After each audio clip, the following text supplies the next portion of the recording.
ล่าสุดเลยเห็นบอเห็นเบิ่งอยู่ติดตามอยู่ปิ้งปิ้งปิ้งปิ้งปิ้งปิ้งปิ้งปิ้งปิ้งปิ้งกับแนงจันดาลีของพวกเรางานนี่งานเพชรรัวสะดุดตาของใครหลายๆคนกับการถ่ายแบบไฮฮานจิวเวลรี่ฮันหนึ่งในว่างานนี้งามบอธรรมดาเลยบวกกับเพชรเห็นแล้วอยากได้เนาะให้ก่อนเจ้าหญิงแมนส่วนวางงานนี้จะมีค่าค่าโต๊ะเท่าไหร่เอาเป็นมาเป็นจับ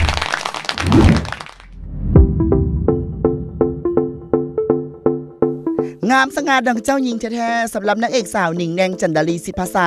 กับผลงานล่าสุดการถ่ายแบบโฆษณาห้างจิวเวลรี่สื่อดังงานนี้สาวแนงเป๊ะสุดๆเพราะได้สร้างแต่งหน้าคู่ใจอเล็กอริยะสุนดาราเนรมิตความงามให้พร้อมกับเก็บภาพความงามมาฝากแฟนๆเอาเป็นว่าสาวแนงจะเป๊ะจะปังสมกับฮาวาบ่นั้นเอาเป็นว่าไปเบิ่งภาพพร้อมๆกัน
บ่ว่าอย่างหลายเพราะมันสะดุดตาแหงกับเพชร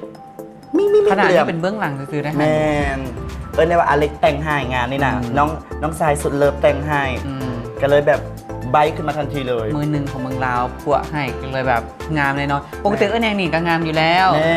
มาถือกับสีมือสั่งแต่งหน้าอันดับหนึ่งของประเทศลาวพวกเราโอ้ยแบบกินสบายเลยเนาะปีนี้ในว่าแนงนี่มาแหงใดเพราะว่างานเริ่มมาแล้วพรีเซนเตอร์แล้วนานแน่นกับอีดีสำหรับเอื้อยเพลินที่สำคัญยังมีอีกหนึ่งฮุกเงาไรก็คือเป็นฮุกเงาสบายดีประเทศลาวที่เป็นฮุกเงาลาวจีนเนเกียมจะเข้าสายไปไว้นี้แล้วรวมไปถึงฮุกเงาดอกจำปาบานพร้อมที่จะให้เป็นแฟนสาวลาวของพวกเราได้ติดตามรับชมกันเนาะเอาเป็นว่าตอนนี้